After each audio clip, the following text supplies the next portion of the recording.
Tenho certeza que se você é um leitor assíduo da palavra, se você tem curiosidade para saber os caminhos do Senhor, você já parou para se perguntar, já teve problemas para entender sobre a origem do pecado, o que aconteceu de fato no Jardim do Éden e como que aquele ato de Adão e Eva acabou trazendo consequências para toda a humanidade.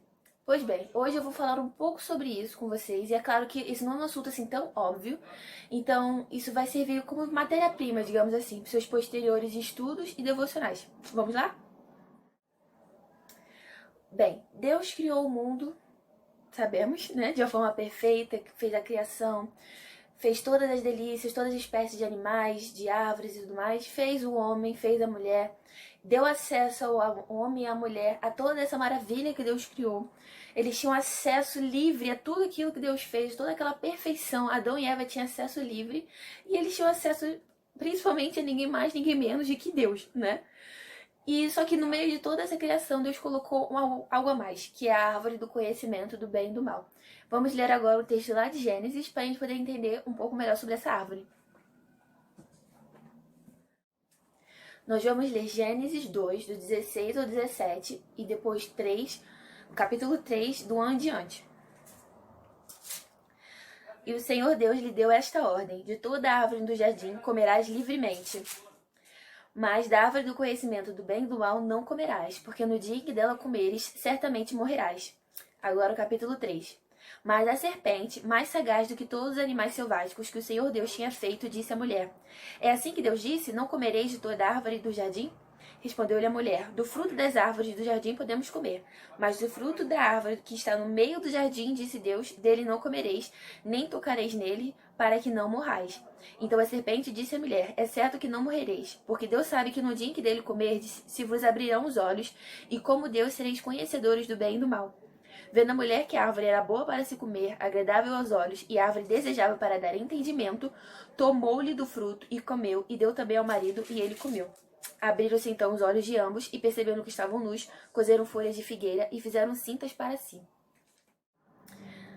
Então, o que é a árvore do conhecimento do bem e do mal? Basicamente, era a forma pela qual Adão e Eva podiam mostrar que eles realmente queriam servir a Deus. Como assim? Pensa só, aquele mundo pré-criado, não existia outra divindade a ser adorada, só existia Deus.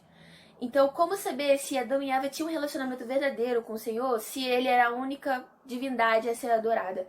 Tinha a árvore do conhecimento do bem e do mal, a qual eles poderiam escolher entre a árvore ou entre Deus. E escolhendo Deus, eles estavam ali adorando a ele verdadeiramente. Então, quando Deus coloca essa árvore ali, enfim, tem toda uma teologia por trás disso, mas basicamente, quando Deus coloca aquela árvore ali, ele quer que Adão e Eva o adorem, não por falta de opção, mas porque eles querem adorá-lo, porque eles querem servi-lo. Só que, apesar de Deus ser todo soberano, ser conhecedor de todas as coisas, nós, humanos, nós somos responsáveis morais pelas atitudes que tomamos. Assim também era Adão e Eva. E eles escolheram comer do fruto e então tiveram que arcar com as consequências disso. Então o pecado se instaurou. E muita gente tem dificuldade para entender esse fenômeno, né? Porque a gente pensa assim, poxa vida, se o próprio ato de comer o fruto já é uma coisa errada, como que a partir dele vem então o pecado? As pessoas têm dificuldade de entender o que acontece nesse meio do caminho, né? E eu escutei uma analogia que me clareou muito a mente, eu tenho certeza que vai clarear a mente de outras pessoas também. Pensa só, digamos que diante de mim seja colocado 2 tipos de comida, certo? E eu tenho que escolher um para comer.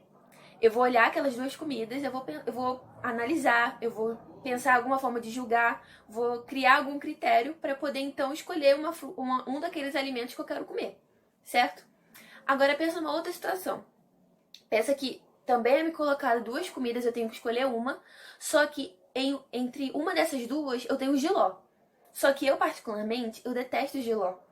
Então, independente de qual seja a outra opção, eu sempre vou escolher essa outra opção, porque eu detesto jiló.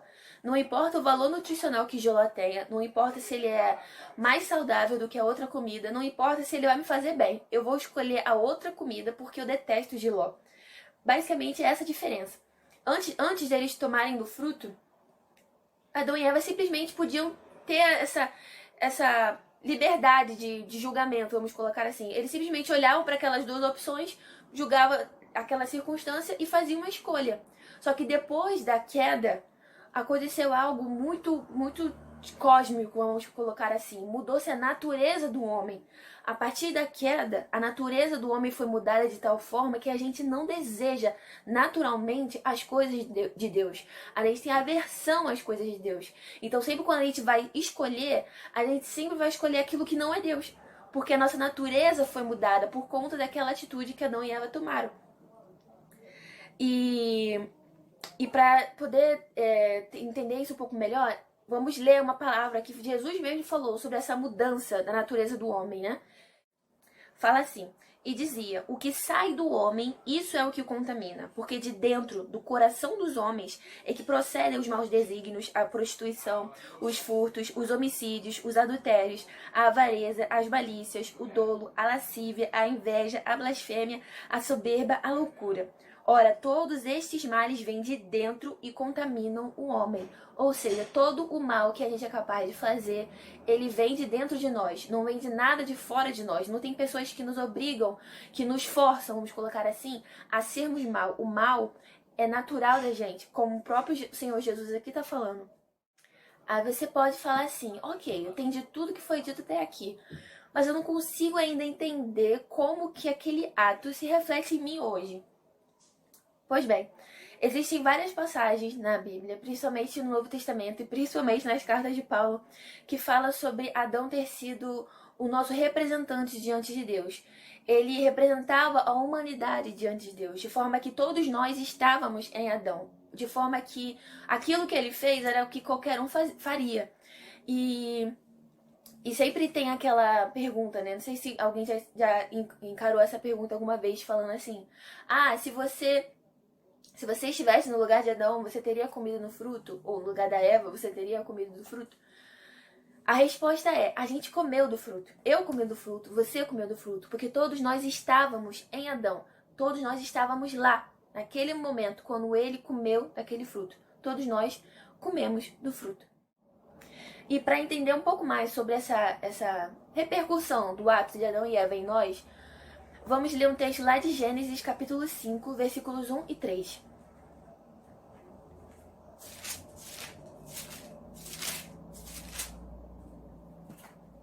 Versículo 1 diz assim: este é o livro da genealogia de Adão.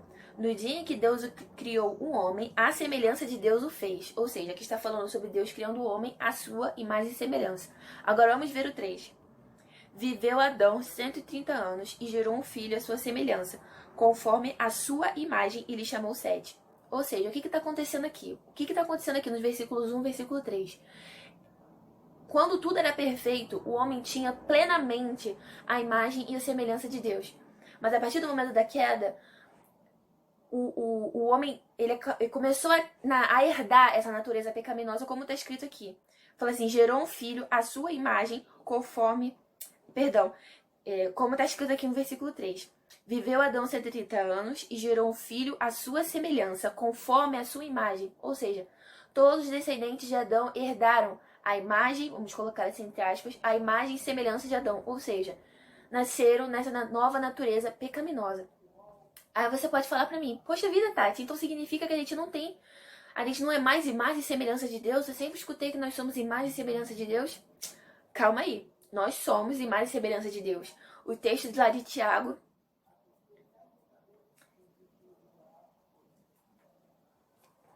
o texto lá de Tiago 3,9 nos garante que somos imagem e semelhança de Deus. E por isso, lá nesse texto, quando você vai ver o contexto, isso deve guiar, permear, moldar a nossa relação com o nosso próximo, justamente por sermos feitos à imagem e semelhança de Deus. Mas, por conta da queda, essa imagem e semelhança que nós temos de Deus está de alguma forma quebrada, está de alguma forma corrompida por conta do pecado. Mas graças a Deus que há uma esperança, que a história não acaba aqui. Que esperança é essa? Basicamente, essa esperança é o que o Novo Testamento chama de segundo Adão, que é quem? Que é Jesus Cristo. Se da mesma forma que o pecado de Adão trouxe pecado para todos nós, se da mesma forma como o erro de Adão trouxe erro para todos nós, assim a justiça do Senhor Jesus traz justiça para todos nós. Assim a santidade de Jesus traz santidade para todos nós. E é horrível ser responsabilizado pelo pecado de outro. Mas graças a Deus nós somos justificados pela justiça de outro. Esse alguém é Jesus Cristo. Aí você pode perguntar, como lidamos com essa nova natureza então depois que nascemos de novo? Como viver essa novidade de vida sabendo que eu tenho essa tendência, essa inclinação a escolher aquilo que não agrada a Deus? Como lidar com a tentação, como lidar com o pecado depois de nascido de novo? O que acontece nesse meio do caminho? E essa imagem e semelhança de Deus que está corrompida, será que ela é totalmente restituída? Enfim, todos esses assuntos serão abordados nos próximos vídeos, então não deixe de nos acompanhar. E se tiver dúvidas, pode mandar pra gente também. E se esse vídeo te edificou, e se esse vídeo te edificou, te acrescentou de alguma forma curta, se você deseja que ele alcance mais pessoas e edifique outras pessoas, compartilhe e sempre esteja aqui conosco, tá bom? Beijo, fique com Deus e se cuidem.